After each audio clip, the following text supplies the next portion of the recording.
Good evening. My name is Heather Taylor, and I'm guest host for the National Museum of African American History and Culture.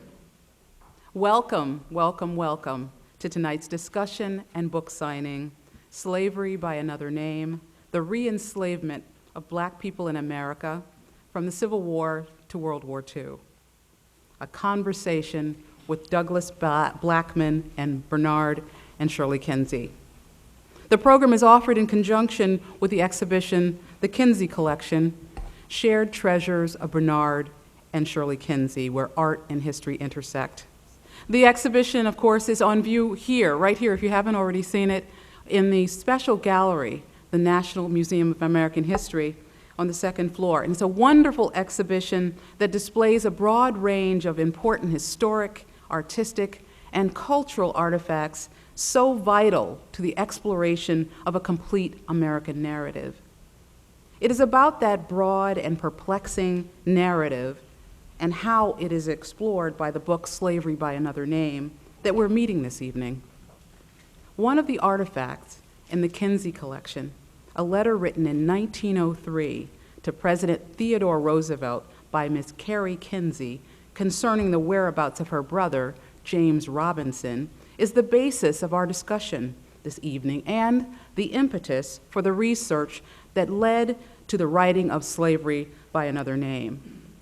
Miss Kinsey, an ancestor and cousin to Mr. Bernard Kinsey, is writing to ask for help in locating her brother who had gone missing.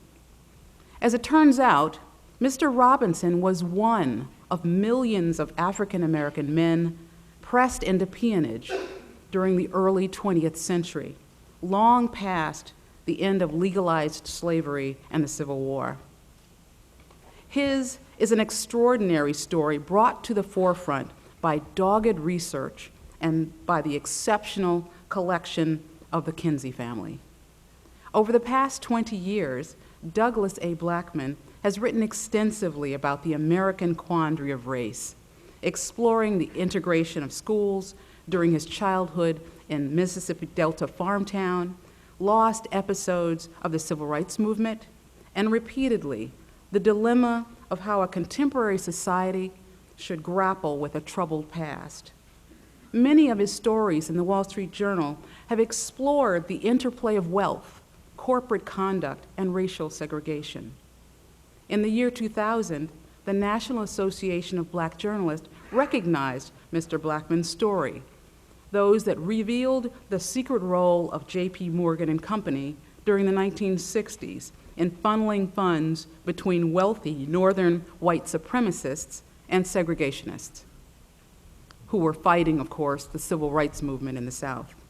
A year later, he revealed in the Journal how U.S. Steel Corporation relied on forced black laborers in Alabama coal mines in the 20th century, in the early part of the 20th century.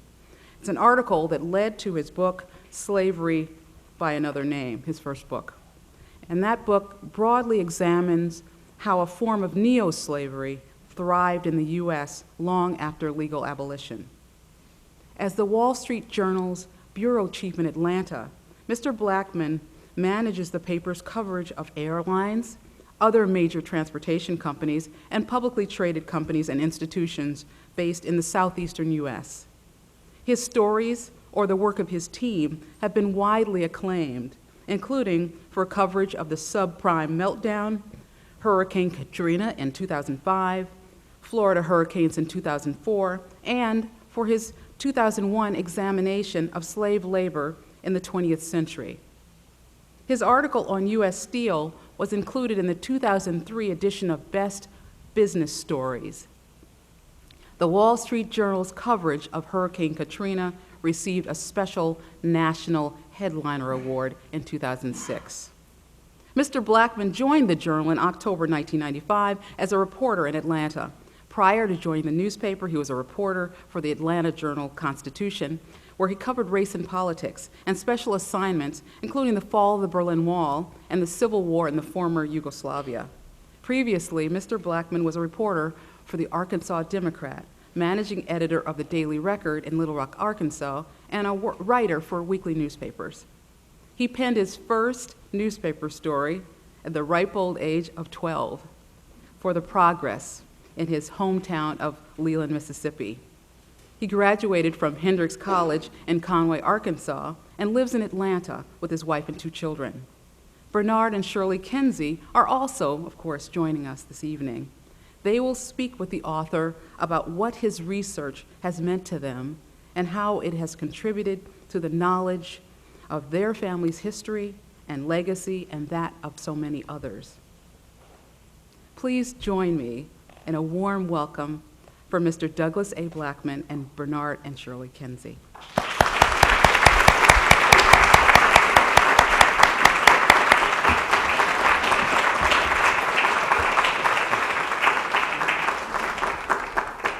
Thank you very much. It's a great pleasure to be at the Smithsonian, a real honor, and it's wonderful to be back with Bernard and Shirley Kinsey. And thank you so much for the introduction and the kind words about my work. And it's also great to see this row of bright young students who I think some of whom look to be about the same age I was when I embarked on my newspaper career a long time ago. Don't do what I did, find a different career that's not going to melt down 30 or 40 years later. It is really quite an honor, just to say the words, that I get to talk about something that I worked on at the Smithsonian, at the Museum of American History, something I never really imagined would ever come to pass.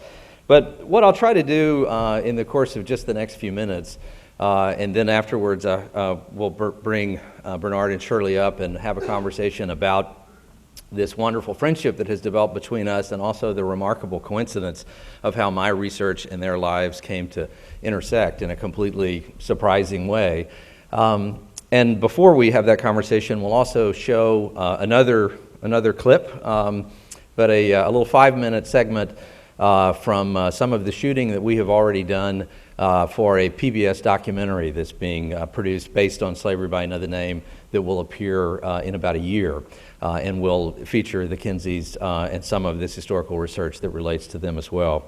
But first, what I'd like to do is talk a bit about Slavery by Another Name, because I have, since the book came out and even since it won the Pulitzer, I have had to come to terms with an age-old quandary for almost every author since Moses, and that is that not everyone here tonight has yet completed reading my book. And so I'm aware that you may not all know the intimate details of the last few pages.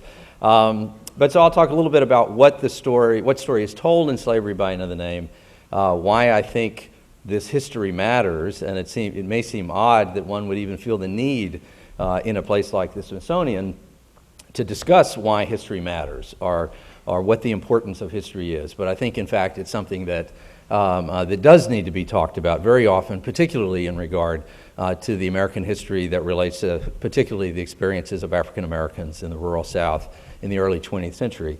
But before I do that, I also want to make one other shout out. I don't think he is here tonight, but Pete Daniel, who was a curator for the Smithsonian for many, many years and a former president of the Organization of American Historians and one of the most esteemed American historians of his generation and of this time, wrote the landmark seminal book and the seminal research that relates to the events that I write about in my book in some other ways, and then I bring some other research and material to.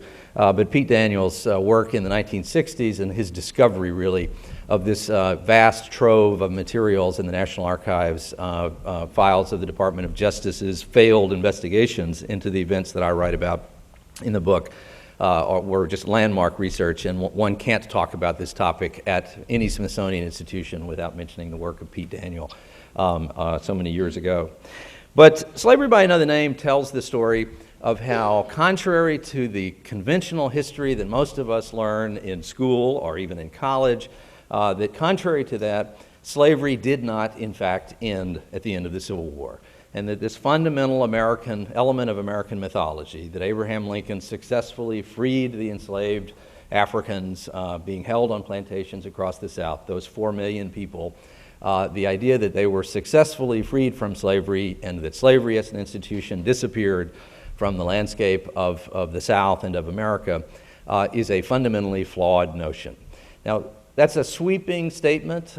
It goes beyond what many other historians would have said until very recent years, particularly the classic telling of American history in the first 3/4 of the 20th century. But in my book, I tell the story of how after the Civil War, the freed slaves and the first generation of their descendants experienced a period of very authentic freedom, which is another thing that many of us have lost our understanding of. That in fact, after the Civil War, while African Americans in the Deep South faced great obstacles, great oppression, there were many, even during the years of Reconstruction, they faced difficult lives and tremendous hardship and the abuses of white Southerners on an enormous scale, but nonetheless there was authentic freedom and there was authentic citizenship for millions and millions of African Americans. And that freedom persisted longer than many of us realize. The Reconstruction period classically is said to have ended in 1877 with a very cynical political compromise that led to the withdrawal of federal troops from the South, the occupying forces of the North from the South. And we have a sense that that was the end of the black experiment with democracy, and in the simplest telling of the story of African Americans, there then is from 1877 this long, unbroken period of oppression and failed integration into the mainstream of American life, during which time African Americans are also called a bad name and not allowed to vote, and that continues somewhat unbroken until the 1960s when Martin Luther King comes along and fixes everything. That's the simplistic telling of the story. But in reality, this period of freedom after the Civil War was far more vibrant, far richer, far more remarkable in many ways than we realize today, and lasted much longer. And the more complicated telling of the story is that even after the end of Reconstruction, that for another 2 decades or 3 decades, depending on exactly where in the South one is talking about, African American citizenship persisted. There were large numbers of African Americans who continued to vote in elections all the way up into the 1890s. There were active efforts by Republicans in the South to put forth fusion tickets that had white and black candidates on the same tickets up into the 1880s and into the 1890s.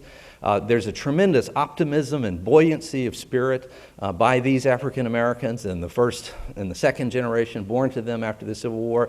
There's a very honest and in many respects a forgiving kind of openness to the idea that despite all the hardship that they faced, that the opportunity to become full-fledged American citizens and to make use of the opportunities of the American system truly awaited them.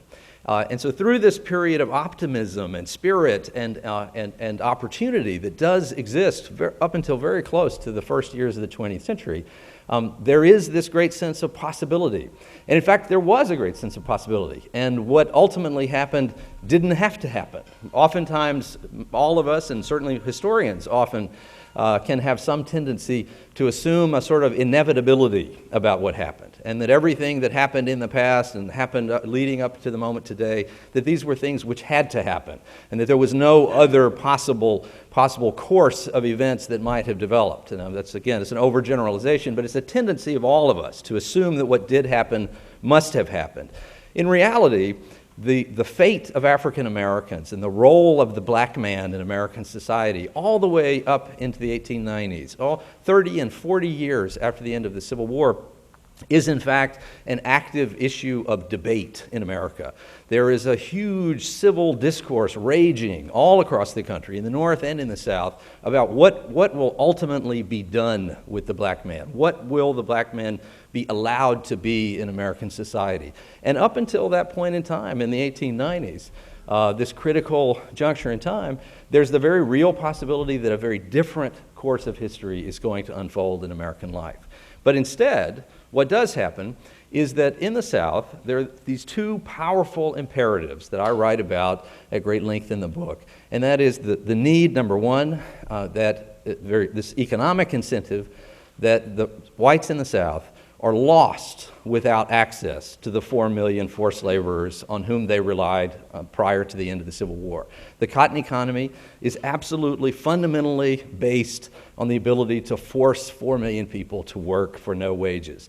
And while white people know how to They know how to plant cotton, how to grow cotton. They know when to put the seed in the ground, when to harvest it. They know all those things, obviously, but it is incomprehensible to white Southerners to enter into free arrangements, free labor arrangements with their former slaves and the first descendants of those slaves.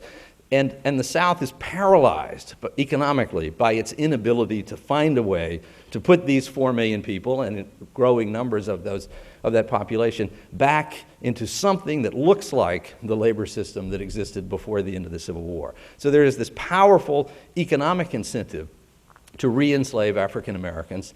And so beginning very soon after the Civil War, these efforts begin. It takes 30 years and 40 years for it to come to fruition, but these efforts begin not just in the passage of the black codes, which we're more familiar with, these terribly discriminatory and oppressive laws passed immediately after the end of the Civil War, most of which were then struck down or forced not to be applied by the military leadership of the North that was still in the South. But over the succeeding years, all of the Southern states began to pass a series of laws which are explicitly designed to criminalize black life, to effectively make it impossible for any black man or black woman, though it is men who are overwhelmingly the victims of these particular efforts, because it is men who are able to participate in the elections and in other elements of society.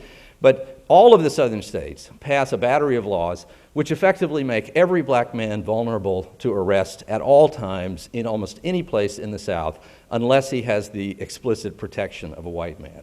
And so it became illegal in the South for many sorts of statutes, many sorts of normal conduct become illegal in the South. One of the most pernicious is, of course, that all of the Southern states resurrect and modernize their statutes against vagrancy, the crime of not being able to prove at any moment that you're employed by someone.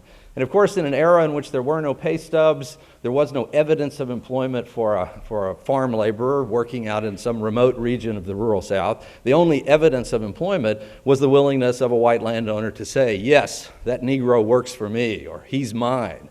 But that protection in the voice of the authority of a white man is really the only way that a black man is able to demonstrate that he's employed. And so it's a crime if he is not able to produce that white person at any given moment to prove that he is employed. And ultimately, over the decades, what I discovered as I went around the South looking for the original arrest records, and I spent 7 years doing this, going from courthouse to courthouse in Alabama and Georgia and Florida, looking for the original arrest records that related back to this period of time when, in the conventional telling of the story, there were great waves of lawlessness, supposedly, by African Americans, by the freed slaves and their children in the first years after the Civil War. This idea that there was a criminal chaos across the South, perpetrated by African Americans who were ill-equipped for freedom in the cliched telling of the story. And so I went back looking for the records that had to have existed, the evidence that there had to have been, even for these very trivial offenses like vagrancy. I was certain that there had to be some ability to understand what really had happened, or to find some evidence of whether there really were these waves of crime. And what I found as I went from place to place across the South was that in reality these crime waves never existed. They never happened at all. There was a period of chaos right after the Civil War, a period of violence that did occur, though that was primarily white Southerners attacking other white Southerners, and white Southerners attacking African Americans, settling scores left over from the Civil War, or the activities of the Ku Klux Klan to attack black leaders and any black person who attempted to participate in elections, or trying to run agents of the Freedmen's Bureau out of particular counties or out of the Southern states. There was a period of criminality overwhelmingly conducted by white Southerners against white Southerners and black Southerners. But as the years went by and more time was removed from the Civil War, all of that largely came to an end. And instead, what I discovered in place after place was there would be long periods of time in some remote place in the South where there were no crimes reported at all. Weeks would go by, perhaps months would go by, and almost no one would come into the county jail over this period of time. And then suddenly, in the span of just a few days, A large number of African American men would be arrested in a very short period of time, charged with a crime like vagrancy, or one of the other statutes I'll talk about in a second, that effectively made it impossible for African American men to live in security and not in jeopardy of constant arrest. Suddenly there would be this group of men, 5 or 10 or 15 or 20, would suddenly be arrested, charged all of them either with the exact same thing or some combination of these trivial trumped-up offenses, and then within a day or 2 days after their conviction, they would be picked up by a labor agent for a coal mine or a timber camp or a turpentine still, some commercial industrial enterprise or a plantation out somewhere in the county. They would be picked up by a labor agent, paid for by this commercial employer, their fines and fees paid, and there were these tremendously burdensome fines placed on an individual. A man charged with vagrancy faced fines in the state of Alabama and fees that would be imposed along with this conviction that amounted to a year or sometimes 2 years' wages. And so think of that in terms of the equivalent of you being arrested on a traffic ticket in Washington and your fine being something like $40,000 or $50,000. Those are the kinds of penalties that were being imposed on these indigent, largely itinerant African-American farm workers. And so these men were completely unable to pay these sorts of these penalties. They would be obtained by these commercial operations who the law allowed to buy them out of the jails and buy them out of the prison system, and then would be supposedly held for a year or 2 years' time as workers to pay back those wages, though in many, many, many cases they were held long past the end of their sentences. They were taken into to these commercial operations where they faced absolutely horrifying, shocking working conditions. They received little food, almost no medical care, desperately terrible housing. They worked in circumstances that are impossible to comprehend today, in coal mines, standing in waist-deep water, oftentimes for days and weeks at a time, under these horrible, putrid conditions. The mortality rates were shocking. There were years in which, in some of these coal mines in Alabama, 30 or 40% of the men who were acquired and forced into these mines would die before their terms were up, and often less than a year. These horrible, horrible conditions, all based on these charges such as vagrancy. But it also was a crime in the South for any person to walk along a railroad line. It was a crime to speak loudly in the company of a white woman. It was a crime in the South to sell the produce of your farm after dark. And there are odd explanations for some of these odd laws, but all of the laws, or none of these laws, specifically said that it would apply only to black men. But overwhelmingly, after you look at thousands and thousands and thousands of prosecutions under these laws, it was almost never applied to anyone except black men. There were some white men who were sucked into this system as well, but overwhelmingly, it was always 80%, 90%. The smallest it could ever be would be maybe 75% of the people arrested under these kinds of charges and then sold into forced labor were black men. And this went on for 60 or 70 years after it began. But the most pernicious of all of these laws was that in every southern state, it was a crime for a farm worker who was employed by one white man, or one landowner, but it inevitably was a white man, but a farm worker working for one man who sought employment from another man was committing a crime by seeking employment unless he had written permission from the first man. And so in the South, if you were a farm worker working on one of these plantations and you were being terribly abused by the landowner, if you were being cheated out of your settlement at the end, if you were a sharecropper, if you were being cheated out of your settlement at the end of the season, if the farmer was claiming you owed him money that you didn't, if he was physically abusing you in the field, if he was starving you in the winter, if he was physically abusing your children or your wife, sorts of things that happened in terrible ways countless times, as demonstrated particularly in the oral histories of African Americans from that period. But no matter what this abuse was, if you then chose to seek a better arrangement from a different person down the road, you were committing a crime. And there are, in the arrest records, there are tens of thousands of cases of black men being arrested for the crime of seeking employment from a different person. Tens of thousands of those. And every time that happened, Those men found themselves either sold as a convict laborer or as a forced laborer to a different white landowner or into a different industrial enterprise, or taken back to the man they were trying to escape, but now working for no wages and oftentimes chained as convicts working in the field. And the chain gang grows out of these practices. Many things that we know a little better from a little more recent times were all outgrowths of these terrible practices. And the end result of all this was it became a mechanism for returning these 4 million and ultimately 5, 6, 7 million African American laborers in the late 19th century. This enormous population of people became one of the instruments of how so many African Americans were forced back into what I call a type of neo-slavery, but a new kind of involuntary servitude that was different in many ways from antebellum slavery, but was also in many ways far more terrible than antebellum slavery, for reasons that we can talk about more later during the question and answer. But so it created this economic reconstruction of the South, but at the same time, it also became an instrument of political terrorism.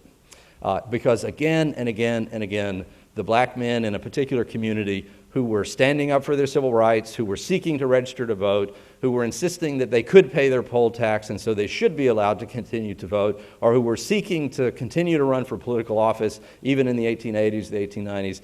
Again and again, those men were targeted to be arrested under these frivolous laws, these trumped-up laws. Again and again, these arrests were used as ways to terrorize and intimidate the black population away from participating in the political process. And so through these mechanisms, both of these fundamental needs of the white South were achieved economically and politically.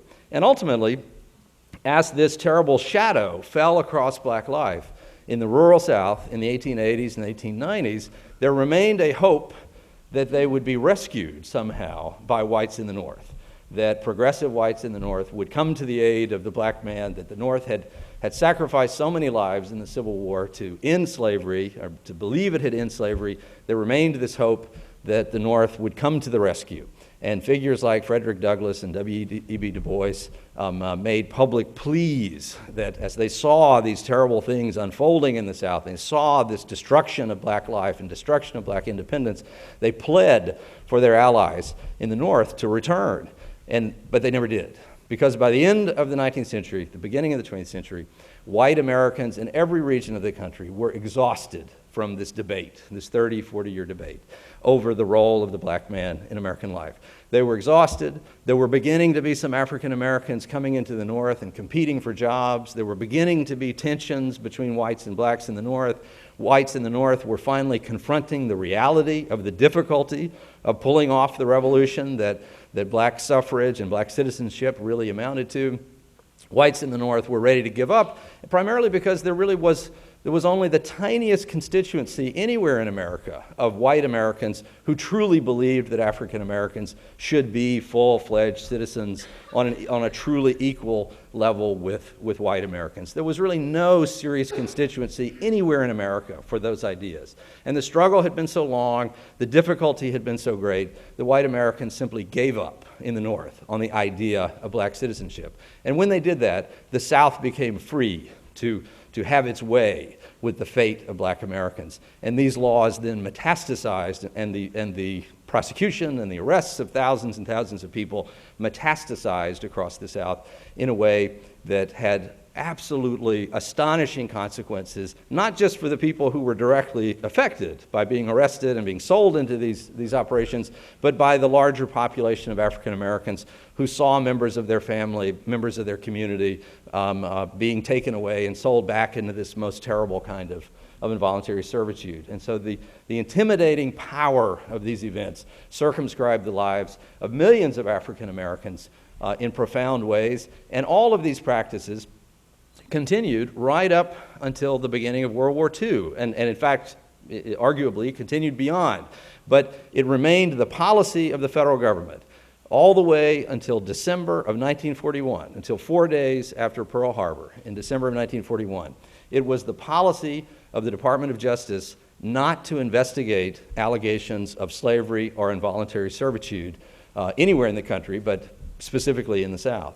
And the Department of Justice based that on a bizarre but true legal technicality, which was that slavery was not a crime in America.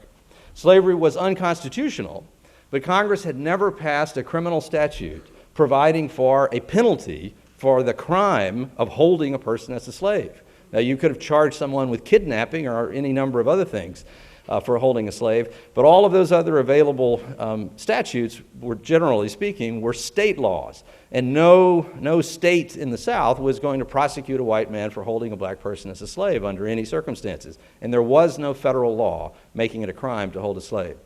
And finally, the way that this came to surface was in December of 1941, immediately after Pearl Harbor, President Roosevelt convenes the cabinet to get the government on a war footing.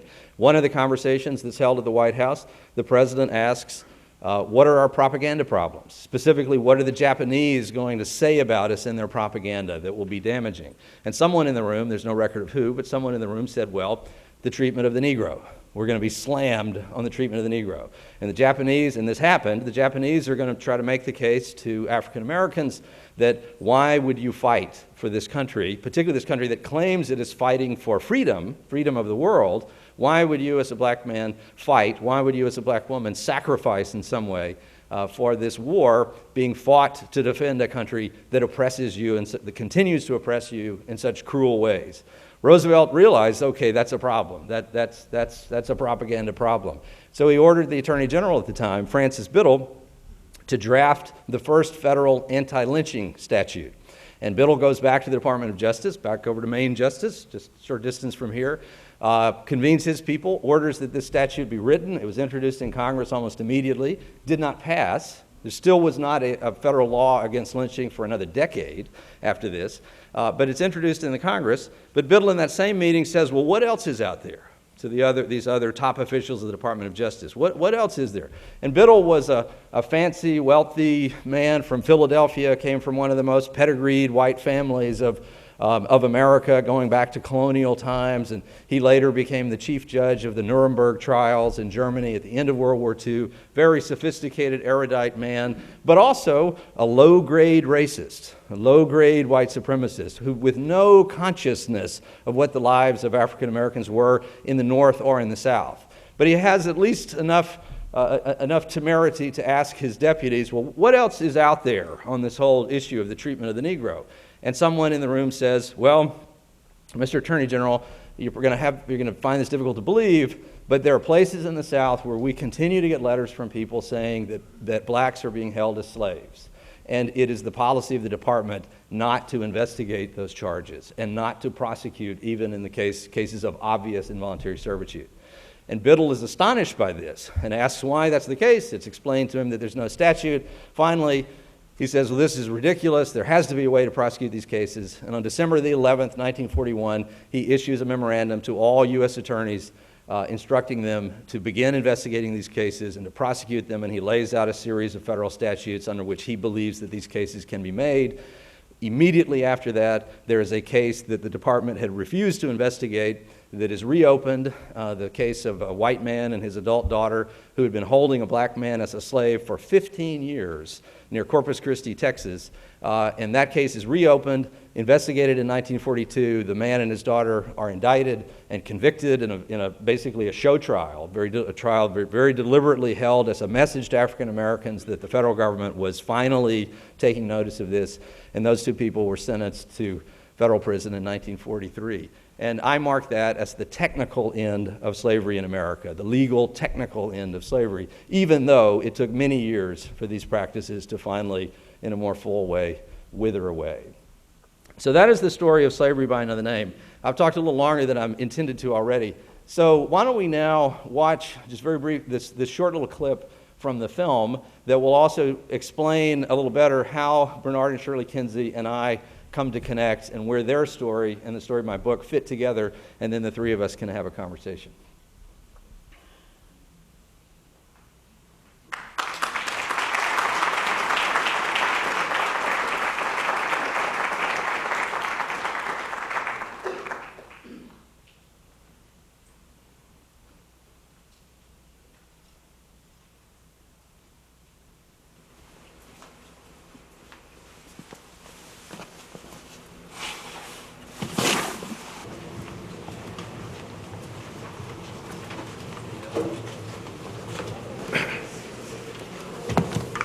Gosh.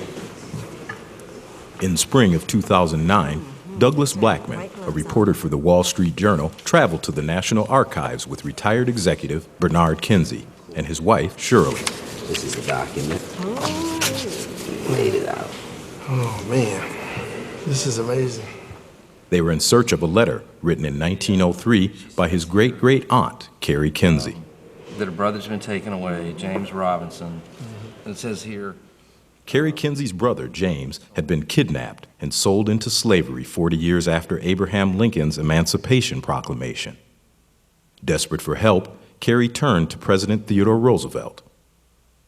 Mr. President, I have a brother about 14 years old.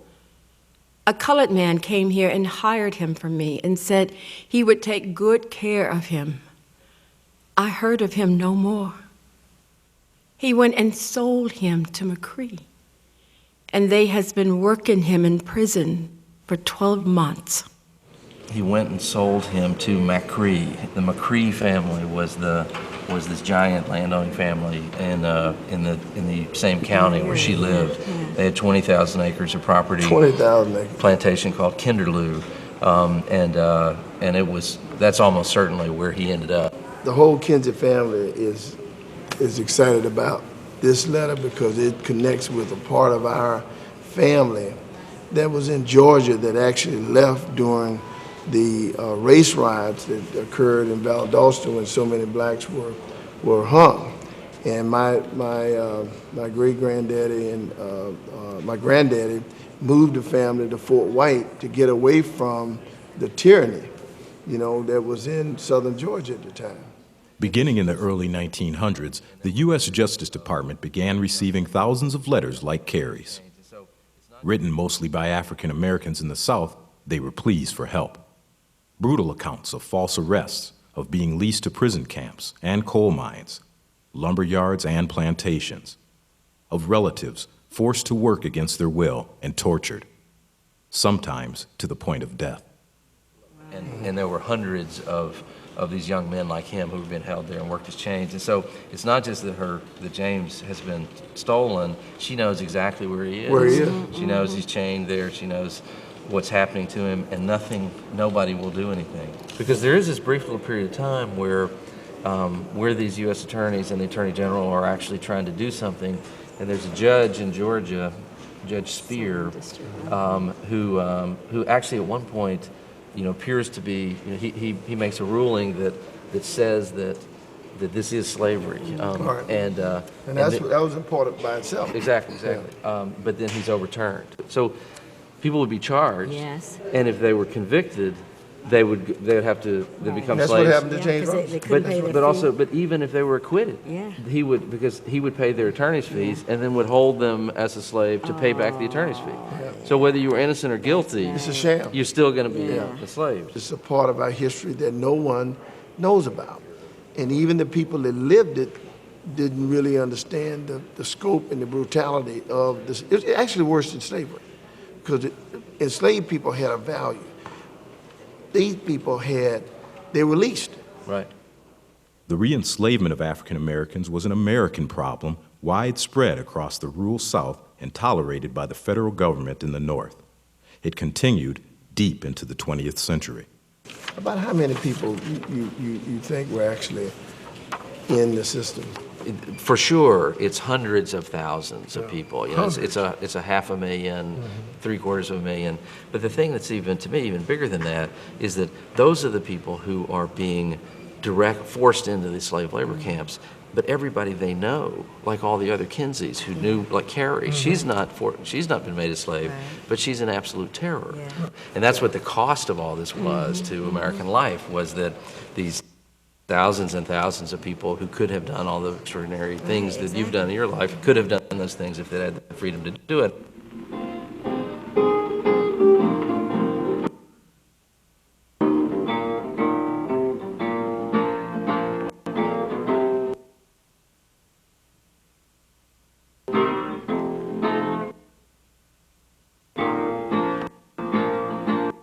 Nobody knows trouble I've seen. Nobody knows but Jesus.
most, in fact, it was, I later told Bernard, that it was the single most affecting document that I came across in the course of all of my research. After looking through tens of thousands of pages of material, when I came across Kari Kinsey's letter, I was moved in a way that for a long time I honestly didn't quite understand how moved I was by it.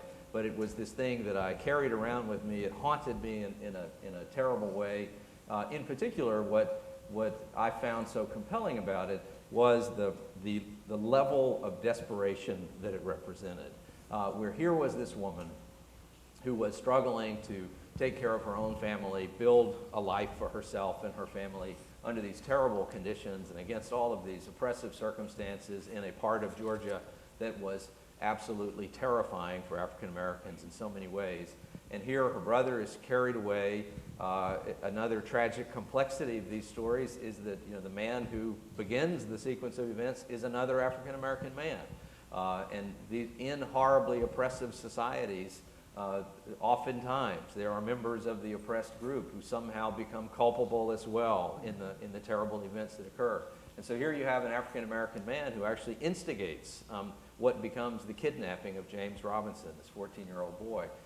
And then he ends up in this place where Kari Kinsey absolutely knows what has happened to him. There's no mystery about his kidnapping. She knows where he is. She's probably been to the plantation. She may well have seen him out on this farm being worked in chains. And the circumstances in a place like that, as I said before, were unspeakably brutal. These men and boys and the women, the smaller number of women who were there, they were routinely whipped, they were lashed, they were beaten with sticks and switches and chains. They worked in chains constantly. Many people died from the infections of the terrible sores that they would get on their body from where the shackles rubbed against them. They were malnourished, all of these terrible circumstances and conditions that James Robinson almost certainly was experiencing. And so his sister knows where he is, has probably seen his plight, almost certainly has gone to see the powerful white people that she knows, the merchant that she traded with, the postmaster that she dealt with, the handful of white people who might have been there to offer some sort of authority or assistance to her. She, from the tone of the letter, it would appear she has exhausted all of these things. No one cares. Certainly the sheriff doesn't care, because the sheriff of this county was in the business of arresting people specifically so he could then sell them to this plantation. There was a ring of sheriffs in Georgia who their main income came from providing these laborers to this particular plantation.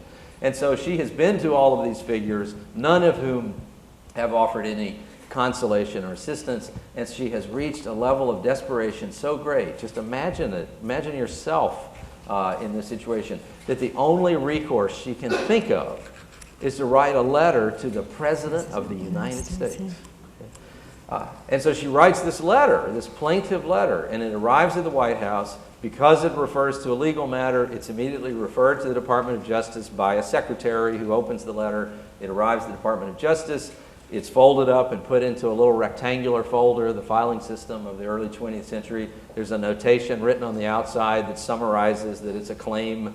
Woman in Georgia claims her brother has been kidnapped.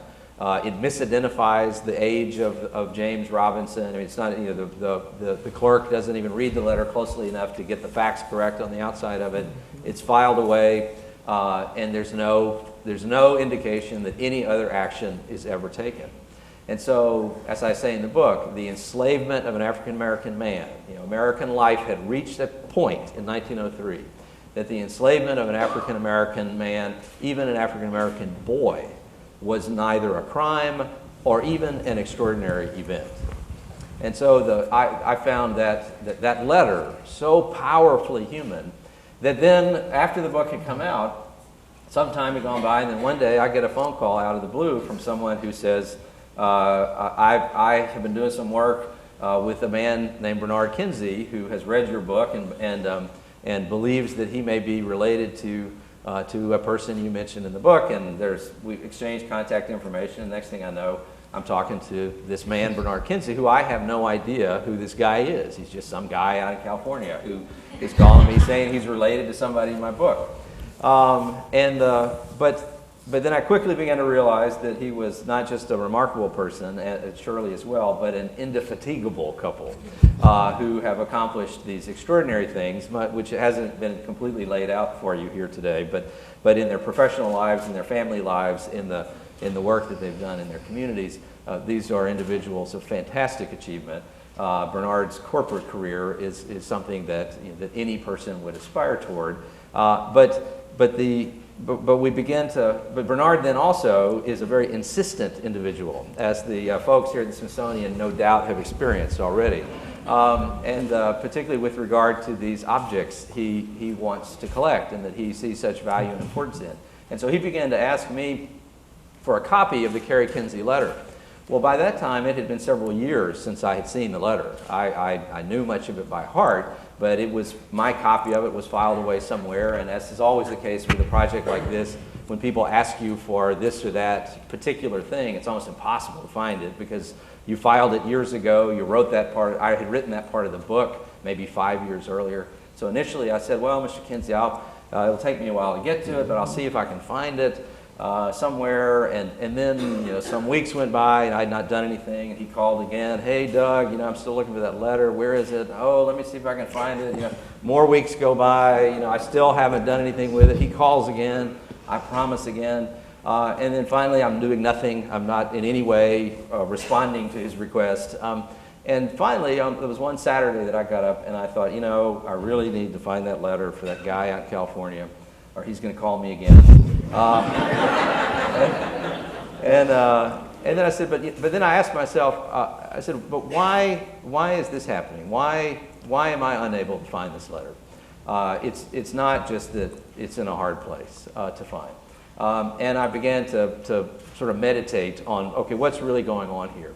And I ended up writing, so then I went and I found the letter, and it took me 10 minutes to find it, and I made a copy of it, and then I started typing an email to Bernard, and I can't quote it, but I said in the email that I'm sorry for the delay, but the letter's attached.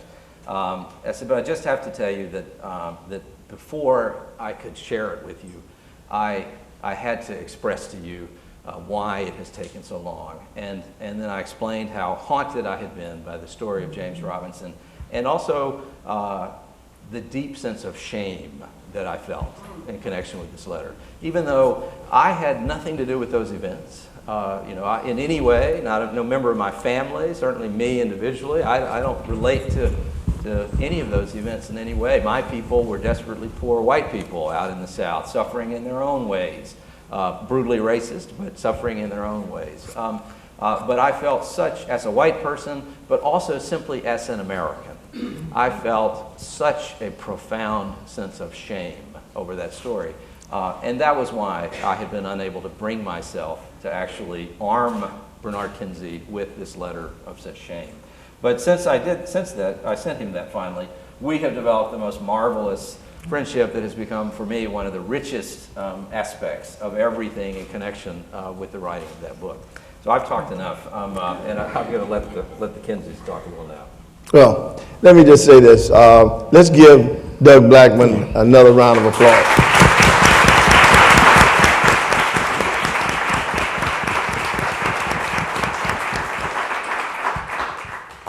One of the things that Doug did not mention that I think is significant, particularly for our group, and you know what, I want all of my young men from the Fears Academy stand up right here. And let's give each one of them a big round of applause.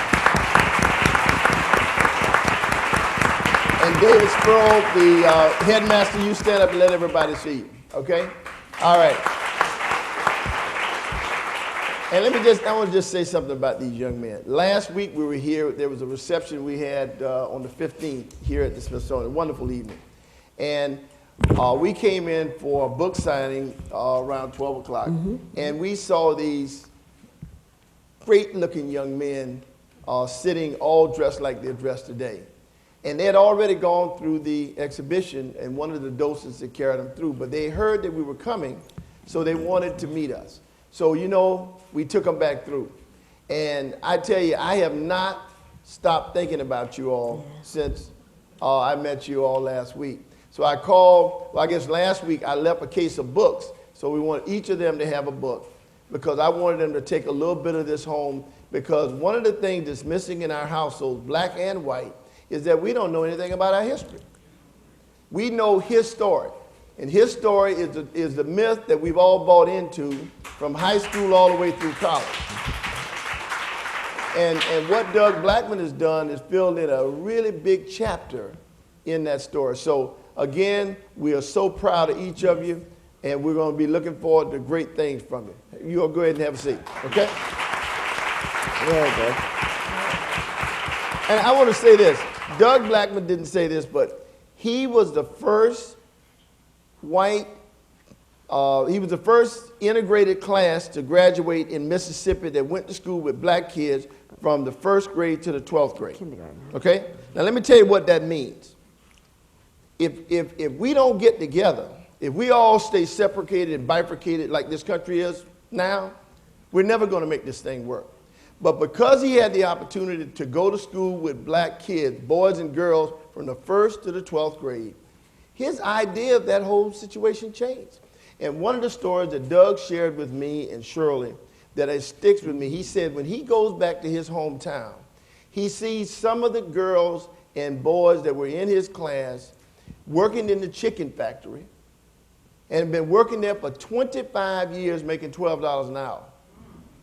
And they were smarter than he was. You hear what I'm saying? So what is it for each of you? Education, right? That is what, and the only equalizer in this country is education. And young people, that is your way to get into this American dream. And I'm not suggesting that it's going to be easy when you do that. But you know what? You got something to start on. So, but it just shows what you can do when you get through this thing. So I'm going to just sit back and, I mean, I got so much to say, but I'm going to sit back. I'm going to sit back. Rex Allen, I'm sitting back, okay? I'm sitting back. Well, one of the things, hello everybody, first of all. I introduced myself the other night to a group of people. I said, I'm the Shirley of the Bernard and Shirley Kinsey collection. Because I spoke with some young people last week after you guys left, and they saw the exhibit, they saw the title, and they looked at me and they said, I'm explaining to them what this is all about, and they looked at me and they said, well, which one are you? So I'm the Shirley, that's the Bernard. But Doug Blackmon is a wonderful young man. We really, really thank you for all that you've done in trying to bring this story to the forefront. Bernard was sitting on the plane, actually, when he read the book. I can't remember exactly what month it was. I was going to see my mom in Florida. 2008. Mm-hmm. And he called me after he landed. He said, I'm reading this book. I think you picked it up at the airport. Mm-hmm.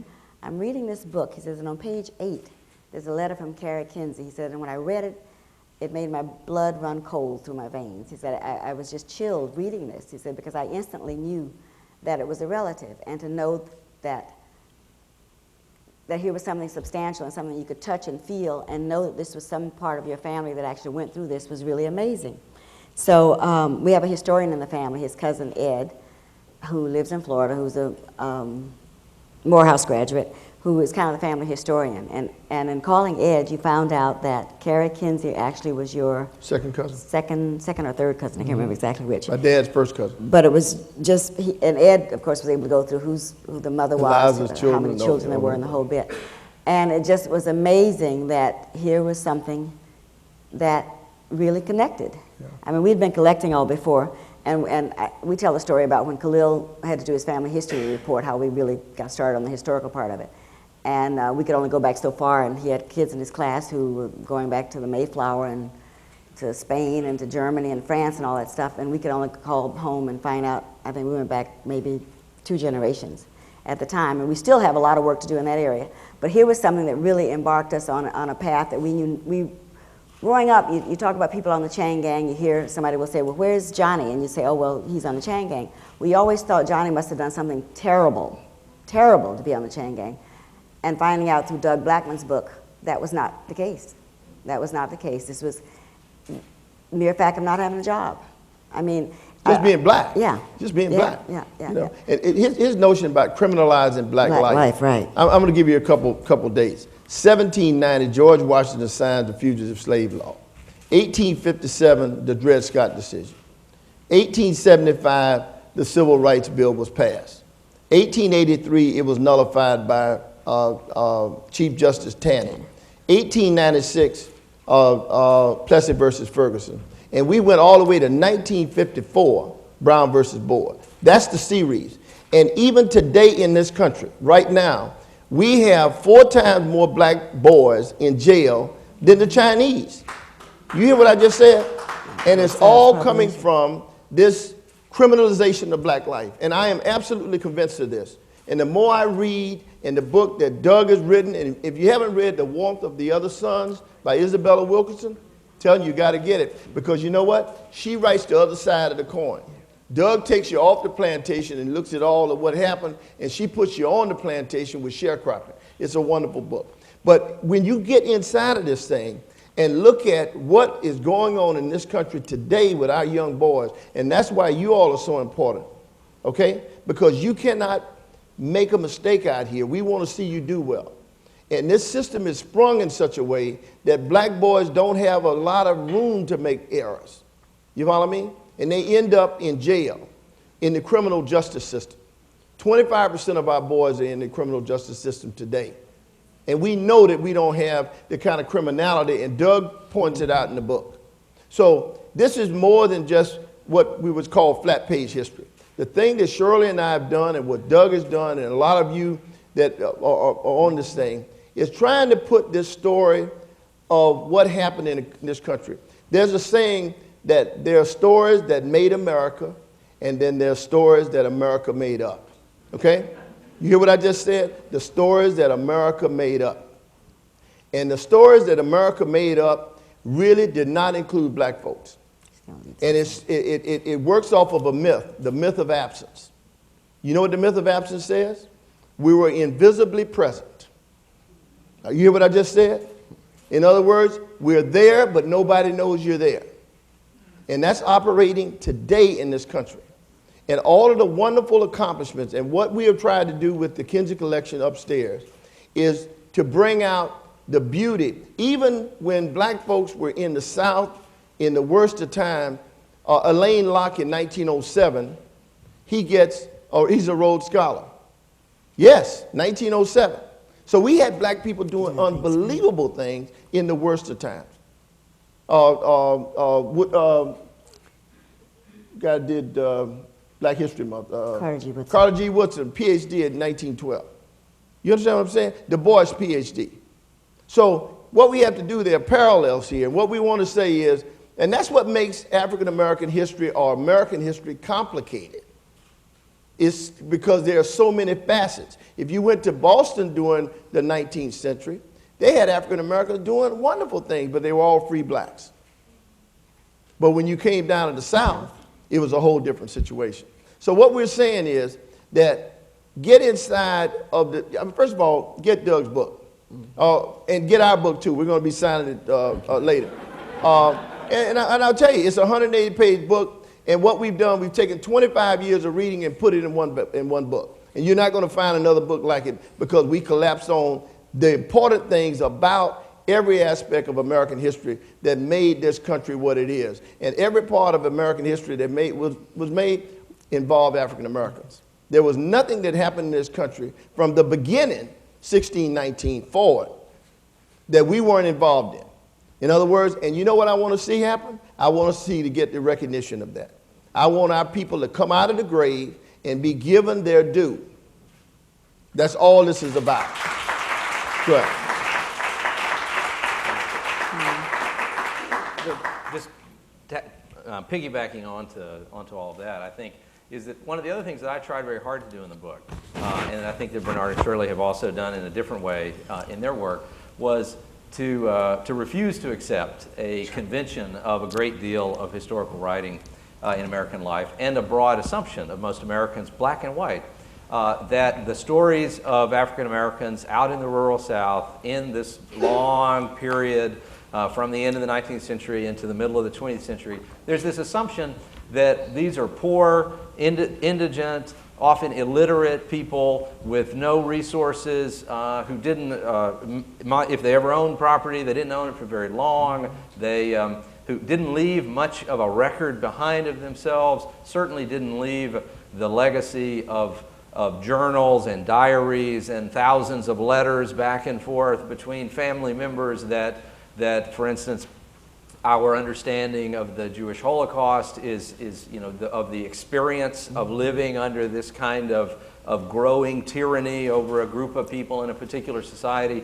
We're so informed about that experience because the victims of the tyranny were in a position to record what was happening to them in ways that then, in many cases, sadly, outlived the victims themselves. And so we have this rich history and this rich record of the voices and the aspirations and the crushed hopes and the successes in fighting back in some cases, of some people experiencing terrible social oppression. But in the case of these African Americans during this long period of time, there's very, very little of that record. We really don't have the diary of Anne Frank of the sharecropped farm in Georgia in 1905. There are little slivers of those voices here and there, but we largely do not have those voices. And so that has contributed to this idea that we can't tell those stories, number one, that these people are one-dimensional characters who we know of them at most as a name, a sort of indistinguishable name somewhere, if we know of them at all. And that has contributed to the idea that they were inconsequential, that they didn't matter, that they didn't accomplish anything, they didn't ever do anything, they didn't amass any wealth, they didn't pass anything on, and so they really didn't matter. It contributes to a pervasive assumption among all Americans that the bad things done to black people in that period of time were probably somehow deserved. That sort of somehow, one way or another, it was inevitable that it was going to happen, and if they had done differently or worked harder, maybe they could have avoided this. But it's sort of somehow their fault that these things happen, but there's no factual basis to go back. The assumption goes, there's no factual basis for challenging that idea. Well, that's just not true. It's just not true. And if we try hard, and oftentimes we don't try hard enough in historical scholarship. Now that's a provocative thing to say, but oftentimes we don't try hard enough. And the tendencies in academia today press scholars to view things in very narrow ways, as narrowly dissected portions of history and features of history. And sometimes in the midst of that pursuit, we miss the larger meaning of what was happening, or the interconnectedness of things that were happening. We miss that sharecropping and peonage and debt slavery are all facets of the same terroristic response of white Southerners against blacks, for instance. And Doug, let me just come in here. There's a term, if anybody heard of the term drapetomania? Okay, I know Rex would know. Okay, we got a couple that know. Drapetomania is the disease of running away. And Dr. Cartwright, help me with this, Rex, came up with this as a way to say that when enslaved people, and we don't use the word slave, okay? Let's take that out of your vocabulary starting tonight. You use the word enslave, okay? Because our people didn't wake up one day in Africa and say, you know what, I don't want to be with my family. I want to leave and go 4,000 miles away and work from Kinsey to Kinsey, you follow me, and die. You follow me? Our people had the same aspirations, hopes, and dreams as anybody else. So the first thing we ask you to do is to get rid of that word. And I'll assure you, if you start tonight using enslave, and my boys already got this, you follow me? You'll bring our ancestors closer to you. And you'll get that wall that penetrates and keeps you from being able to associate this part of American history with people actually having suffered through it. And that's what we're trying to do. So drapetomania, there's an Egyptologist that discovered the pyramids. And he's from Harvard. I can't think of his name. But this guy, he was so racist. And the other thing, Doug was nice about this. Some of it is just pure racism. They cannot get their head around black folks doing things. So, they get trapped by the truth. So this guy, he sees all of do you know there are more pyramids in the Sudan than there are in Egypt? Do you know that the Egyptians were conquered by the Nubian kingdom in the 25th dynasty? I ain't making this stuff up. Go Google it. You follow me? And you see, so the guy comes over there, some noted Egyptologist, and he couldn't get his head around it. So he called the Nubians Libyan, light-skinned Libyans or something. You follow me? He could not get around the fact that black folks had run Egypt for all this period. You follow me? So this comes in a textbook. They go back and teach this, give this mess to all the Harvard students. They go out and teach it to somebody else. And now you think the Egyptians are the greatest people that ever lived. Now, we're not saying they aren't. We're just saying they had help. And we ought to be able to record the history. And the other thing I would put into that, too, is that and I think Bernard and their book and their collection do this vividly powerful job of resurrecting these particularly heroic aspects of black history that have been forgotten and lost.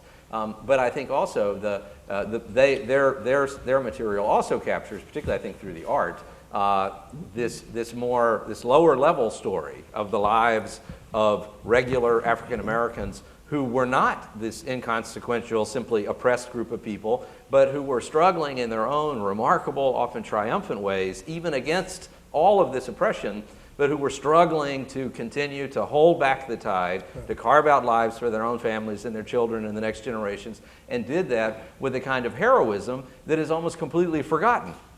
And one of the objections I have to my own book, frankly, is that I try so hard in the book to prove in an absolutely irrefutable way the enormity of the crimes that were being perpetrated against African Americans, that in some respects I give short shrift. I don't talk enough about the degree to which that so many of these families who were being, on the one hand, crushed, like the Kinseys, and it's such a powerful example of this, where on the one hand, these practices are very likely destroying this young boy, James Robinson. We don't know what happened to him, but almost certainly, because we don't know what happened to him, that almost certainly tells us he was destroyed by this or some similar sequence of events.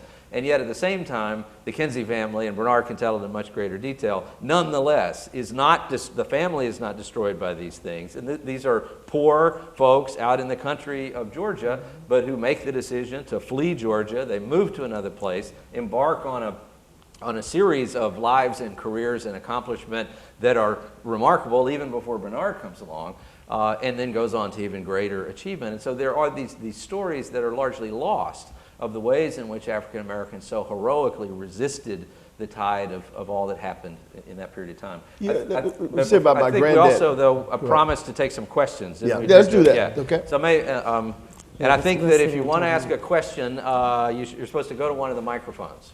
Is that right, Deirdre? Yeah, okay. While we're waiting for this question, one of the things I want to say to the young people right here, and any other young person in the audience, know that you are the answer to the prayers of our ancestors, okay? You are the living example of what they expected us to be. African American history cannot be forgotten, and you are the ones to have to help this go forward. Interview your grandparents, your great-grandparents if they're still around, any elderly people at your church, any neighbors. Start recording your history now, because this is living history for you. You'll be amazed at what you'll discover. Become the historians in your family. Do that for me, okay? Thank you. Well done. Okay. Well, I want to say two things. First of all, what you're talking about, slavery by another name, it was going on into the 60s, 1960s, number one. And number two, if black people would have got the 40 acres and a mule, plus the $50, a lot of that couldn't have happened because they wouldn't have been arrested for vagrancy. If they'd had the land and to farm their own land, and all the sharecropping and all that never would have happened, unless, of course, the land was stolen from them. Well, on your first point, you're absolutely right and there are documented cases of these, particularly of debt slavery, particularly people being arrested on trumped-up charges and then being levied these enormous fees and fines, and then being sold out to somebody by one means or another to pay that back, and then being held against their will as involuntary workers. There are cases of that go right up into the 60s. There were prosecutions on that as late as the late 60s. I think there was even one in the 1970s that I've seen some reference to. And today, there are versions of those same practices that go on, particularly against migrant farm workers in South Florida. People working who are held against their will to pay back what they owe for being transported across the border. I was amazed again and again at how repetitive humans are in the ways we choose to abuse one another. We do the same things, the same tortures over and over again. So you're absolutely right, and I don't mean to suggest that there was an abrupt end to these practices with World War II. On your other point about 40 acres and a mule, I agree with the notion that that was a promise that was made, and things would have worked much better if indeed, and not just that, but if there had been some sort of meaningful land redistribution on an even bigger scale, then that is one of the, and that was debated at the time, and there were many proponents of in Congress at the time. Had some version of that happened, then perhaps that would have been one of the ways that an alternative history developed. Though I would also say that there were places where 40 acres and a mule were given out in some places, and there were thousands of African Americans in that period of freedom who did come to own land, who did have some form of success during that period of time, and it was the absence of the protection of the law. And the collapse of the judicial system in the South and the willingness of the federal Department of Justice in the North to allow that to happen, the pervasive notion that black people did not deserve the protection of the law, that in fact was ultimately the thing that destroyed so much African American achievement. And I suspect that no matter what might have been done immediately after the Civil War, the power of that violation, of being abandoned by the judicial system and the Constitution for generations, that was so destructive a thing, and we still don't fully comprehend just how destructive that was. I think it would have erased almost anything that might otherwise have been accomplished in the 19th century. But I agree with you that that certainly should have happened. Let me just say this. We talking about migrant. My dad, I am just really proud of the Kinsey family.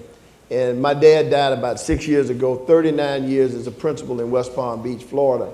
And my great-granddaddy was Granddaddy Kinsey, and he got his arm cut off in a sawmill. You either did turpentine, cotton, you cut wood. I mean, whatever region of the South you lived in, that was the work that you did.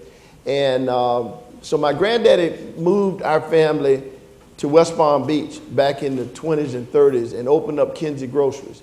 And most of us will remember that the black community before integration came was a beautiful community.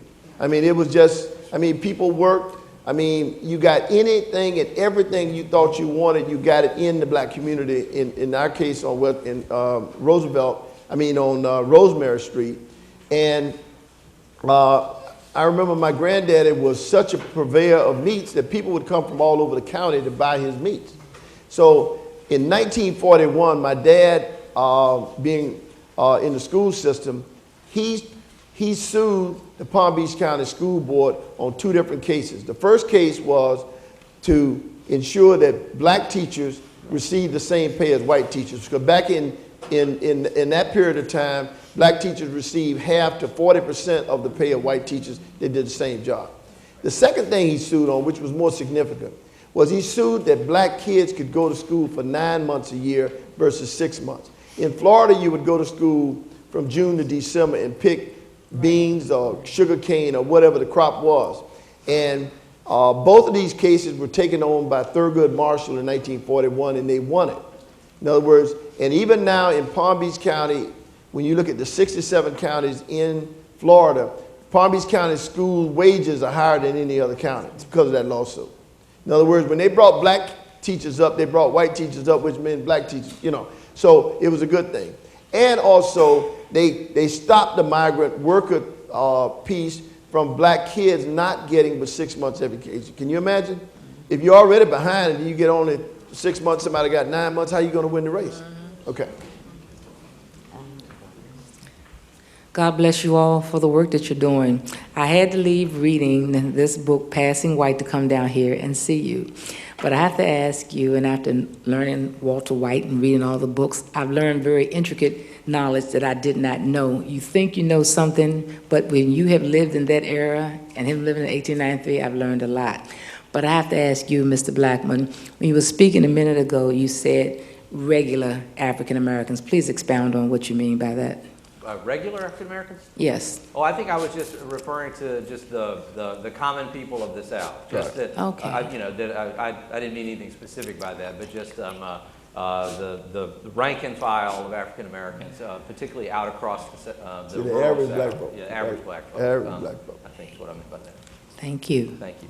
By the way, where I grew up in Mississippi, the 6-month school calendar for African American students, that was still the case. I was born in 1964, and blacks did not start having 9-month schools in my part of Mississippi until just a few years before I was born. You get it? So that changed. In fact, I remember discovering that by going up in the attic of the house one time, and there was a stack of old newspapers somewhere that I flipped through from the late 1950s, and there were these stories on the front page of the paper about the battle in the state legislature over whether to extend the Negro schools to a 9-month calendar. And I remember asking my mother, how could that possibly be? So I mean, these events are just, this is not ancient history. This is not ancient history. Not at all. It's poor grammar, but it says, quote, God don't go to Mississippi. Yes, ma'am. Well, I wanted to thank you all for being here, and I think that one reason why we're in this quandary is, there's a large amount of cultural shame. I think there's cultural shame on the black people because, Mrs. Kinsey, you mentioned we need to ask our parents and grandparents about their history and what happened, but there's cultural shame there because we're embarrassed, and like you said, Mr. Blackmon, we may think that somebody did something wrong and we don't want to talk about it. But like Mr. Kinsey is saying, by what you all are doing, educating the country, letting us know that we, as black people, have a lot to be proud of, I think that's gonna raise the bar, and hopefully using different terminology like enslaved, that's gonna help us. And then I think with you, Mr. Blackmon, I mean, admitting that, hey, it was difficult for you to find that letter, but eventually you did, and you admitted why, even though you had nothing to do with it. And I think when you mentioned that, I thought about myself. If I have wronged somebody, well then, just now, if I've wronged someone, I kind of might not want to talk to them too much. I feel bad about it, and might want to shoo it away just because it's uncomfortable for me to talk about. But I think you all are all fantastic for admitting this and putting this out. And so I want to thank you for that. And then my other question is, you had mentioned about President Lincoln, quote unquote, endorsing emancipation. So I wanted to know, why do you think that he did that? Do you think that it was because he had a lot of, I guess it was a moral issue for him, or do you think it was more of an economic issue? I'd always heard in the past that it was an economic issue, but then now understanding that we went back to this form of neo-slavery, I'm a little confused and not understanding. Well, I'm not a Lincoln scholar, so I have no more than an avid reader's knowledge about these things. But I think the right way to look at that and to try to answer that question is to recognize that Lincoln was, in fact, and I think Lincoln scholars would say the same thing, Lincoln's a very complicated figure, particularly on race. And Lincoln also, the man who was assassinated in 1865, was not the man who was the lawyer in Springfield, Illinois, 25 years before that. He was a person who changed and grew and believed different things at different times. And certainly it was the case that a person like Abraham Lincoln would have had very little opportunity to have developed early in his life a particularly remarkable or expansive view of justice for African Americans. I mean, he was a conventional thinker in his own way through much of his life. And then faced with the crisis of the Civil War, I think that most historians would agree that yes, the emancipation of the slaves was very much a political an effort to further undermine the Confederacy. It was, it had more to do with those kinds of considerations than it did out of his sense of profound social justice. But before Lincoln died, he had explicitly espoused the vote being allowed for African American men, he did not, I believe it's correct, that Lincoln had not ever endorsed the notion of complete and full citizenship as the 14th Amendment represented for African Americans. But Lincoln wasn't, at the end, was still moving in that direction, but he was a very practical politician who was also trying to navigate between the considerations he was faced with. One was how to win this war, end this rebellion, and then reconstruct the country some way. And, but by no means is he a messianic figure who was completely right about race and slavery from the very beginning. Even though he came to be perceived in a very messianic way by many people afterwards. And he had Frederick Douglass in his ear. Yeah. That's right. He had Frederick Douglass in his ear, Yeah. talking to him. Yeah. Yeah. Do you think that the blacks asked? It's okay. Why don't we go to another? Yeah, because I want to get to these young men over here soon after him, right here. If I may hold my question till the young men can speak. My wife and I have 3 children. We thank you for freely sharing this information, but I'd like to hear them first, if that's okay. Personally, Put the mic right in front of you. There you go. There you go. Personally, What's your name? Just tell them who you are. My name's Isaiah Barnes, and I'm in 7th grade. Personally, which one do you think was worse, slavery or the Holocaust? I didn't hear the last part. Which one do you think was worse, slavery or the Holocaust? Holocaust, oh boy. Well, you know, look, I'm a World War II buff. Just so you know, before I was an African-American historian, I knew everything about World War II. I've been to Dachau, Auschwitz. I've been all through Austria, Poland, you know, Germany. So I have a lot of interest in this subject matter. So, you know, when I was dealing with Wilhelm and World War I up through World War II, that was my area in college. And then I came to understand about black folks substantive later.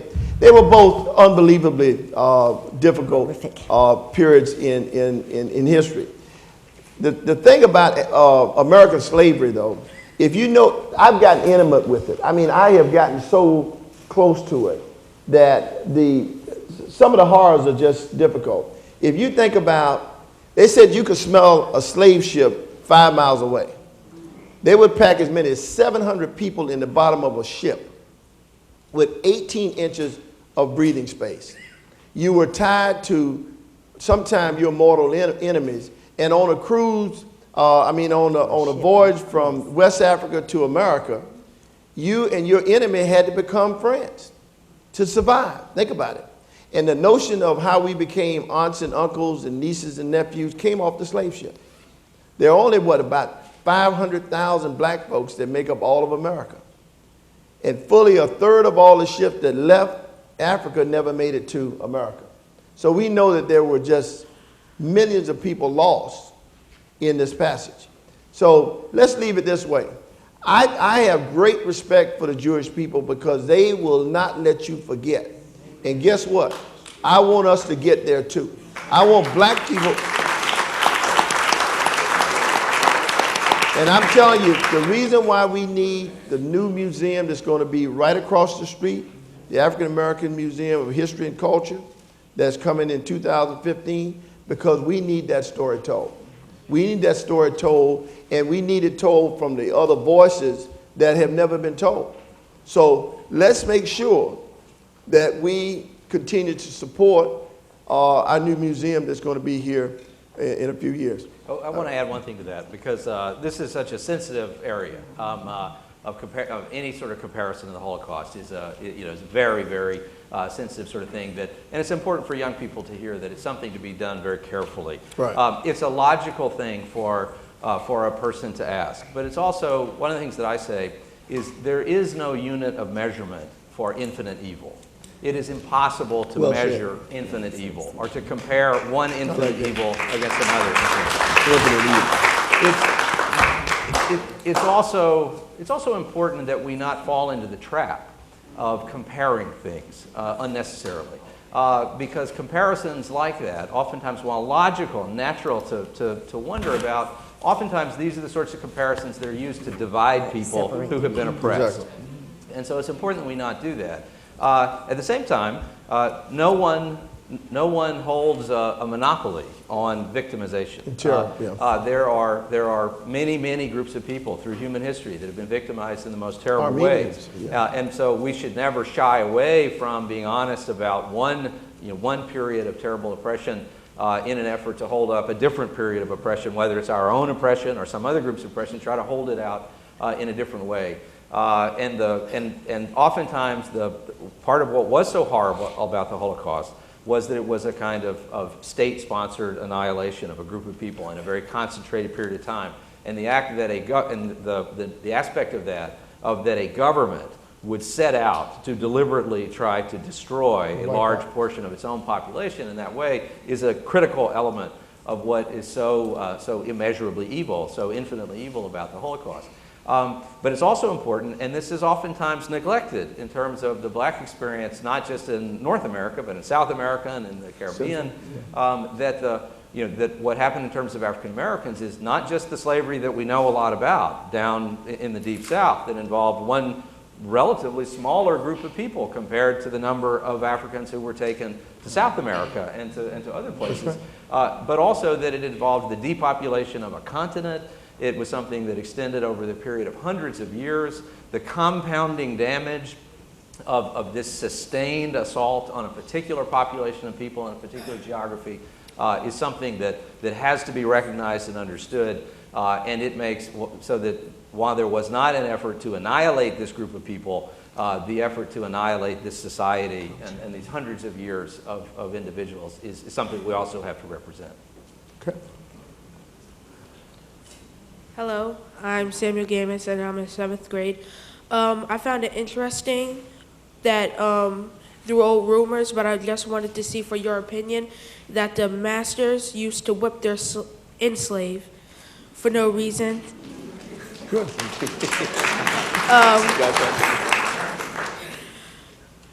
Do you think that's true or false? Well, it's very true. There were many different forms of punishment. There's a document in upstairs of 500 enslaved people being sold. And if you look across it, it'll show the markings, and some of them will show that the right foot had been cut off. That's probably a person that tried to run away, so they would cut your foot off. Or if someone was caught stealing or they thought they were stealing, they would cut their arm off. So there were all kinds of punishment. But the whip was the chosen form of punishment that whites used on blacks, for hundreds of years. And they would go to 29 lashes was a common number that you would get. And the whip was designed in such a way. There's a whole book on torturing black folks that I read. I'm deep into this thing. I know, because you can't deal with it unless you know all aspects of it and how whips were put together and the kind of leather was used and the way the water, to make it really hurt. And they would actually put salt on people's backs and you get the big keloids, you follow me, that would come. And even with all of that, our people would not only survive, but did remarkable things. In 1900, there were 47,218 professionals, black, in this country. And when I talk about this complicated history we got.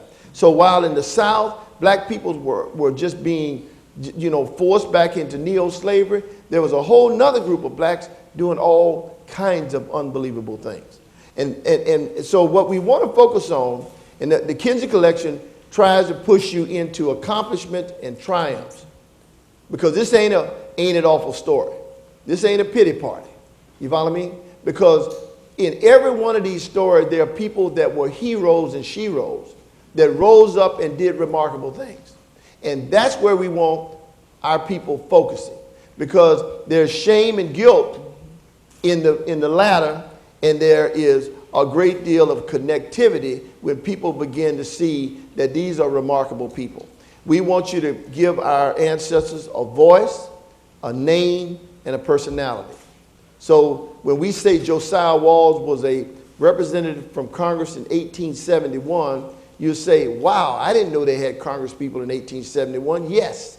And when he left, There was not another congressman until 1993, and the 3 people were all from Florida A&M, black colleges. And I tell people, if we didn't have a Florida A&M, we wouldn't have had 3 congressmen from Florida. That's why we need black colleges. You follow me? This is all integrated. And it's all necessary to keep our community, the black community, viable so that we can pass on a life for these young boys that they can live and bring something back to America to keep this country strong. Okay? Thank you. Thank you. Mr. Blackmon, you mentioned earlier about the exhaustion, mainly in the North, white, from the particular things that were going on, that period of exhaustion. I was curious about what happened to the voice of the abolitionists who so staunchly fought against slavery up to that point.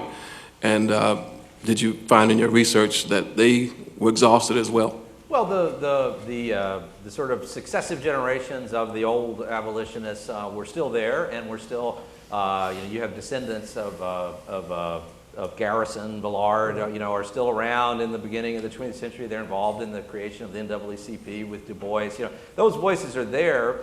And there are the New York Times and other New York newspapers periodically do exposés in the early 20th century about these terrible conditions in the South and the treatment of blacks.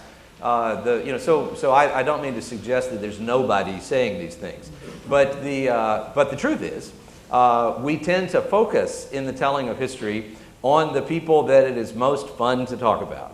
And it is most fun to talk about the good guys, and so the good guys are the newspaper journalists, or these next generation abolitionist type voices, or black activists who are out there saying the things that we wish had prevailed, and so we tend to focus on them as these sort of heroes who are standing against the tide. And sometimes we then ignore that the tide still came in, even though they were standing against it. And so part of what I tried to do in my book was acknowledge that as wonderful as it was that these people resisted in the ways that they did, nonetheless, what happened, and happened on a scale that we tended not to understand. But those voices were out there. But the other important point is that, in the context of all that, is that this is a country that is rooted holistically in white supremacy. No kidding. This is a society that its foundation is in white supremacy. Right. The Constitution is a document, as wonderful it is in so many ways, but it is fundamentally, it contains white supremacist dogma. And white supremacy is something that runs through the veins of American life. That's simply across all the generations. And so the fact that the Civil War happened at all, that motivated by this need to end slavery, is an astonishing thing that it happened in the way that it did. It's something that all Americans should be proud, even though we blew it afterwards. We nonetheless should be proud for that happened, and we should be thankful that the South lost, which is something I have to remind some of my relatives and friends of sometimes. That the South was the traitorous, rebelling, a place, and a lot more of them should have been hung at the end of the war, probably. But that nonetheless, in the end, it remained a fundamentally white supremacist country in which the notion of black equality and the notion of citizenship for black people was unnatural and foreign to almost all white people. Even the abolitionist voices, for the most part, did not believe that black people were in fact the equals of white people. They just believed that they should be treated better. And finally, at the beginning of the 20th century, white Americans everywhere, by and large, had finally reached the point that let's just not fool with this anymore. Let's let the Southerner decide what to do with the black man. And that is what led to this darkest, most terrible period of time that did not really begin to abate until the 1960s. Do we have time for a couple more? Yeah, okay, all right. Over here, yeah. I'm going to be brief because I know time is of the essence. So I have a lot of questions here, but I'm just going to ask this one. Mr. Blackmon, what it is about you, your life, beyond going to one of the first integrated schools that inspired you to pursue this exhaustive research, even though I'm sure it was painful, because I've been reading your book. It's painful. Well, as you can imagine, there's a long answer to that question. I'll try to give a shorter one, but usually that question is asked in a slightly different way, and it usually goes, why would a white guy from the Mississippi Delta who works for Rupert Murdoch. At the most conservative newspaper in America, write this book. And the answer is partly what Bernard referred to, but the larger thing to the story is that I was born in the Mississippi Delta in the fall of 1964, a few months after the murder of Schwerner, Goodman, and Cheney. I then grew up in a town, a little farm town out in the Delta. My family was not involved in cotton farming. We were part of the very tiny, tiny middle class, the white middle class that existed at that time that was not a part of the farm economy so much. My father had a government job, federal government job. But my family were all Southerners who came from, and my parents themselves were moderately racist people in their own way, and because moderately racist white people was the best you could hope for in the early 1960s in Louisiana and Mississippi. That's right. My extended family was full of radically racist people, and I grew up with that terrible conundrum of a white child being reared by comparatively progressive parents and being taught not to use the N-word and not to behave in some of these ways that were endemic around us, but then having to reconcile that I was being taught that the people who used the N-word were sinful and bad, and yet almost all the people I loved in the world used the N-word and talked that way and believed that way. And so reconciling that was a complicated thing. And in fact, the answer to your question in a bigger way is a kind of personal reconciliation, that I grew up in this world in which my parents made the decision, a very brave decision, in 1969, because there was a Supreme Court ruling in October of '69 that largely forgotten now, but was absolutely pivotal in the history of school desegregation. Not that anybody cares about desegregation anymore. It's this idea that's been abandoned in American life, but people thought it mattered then.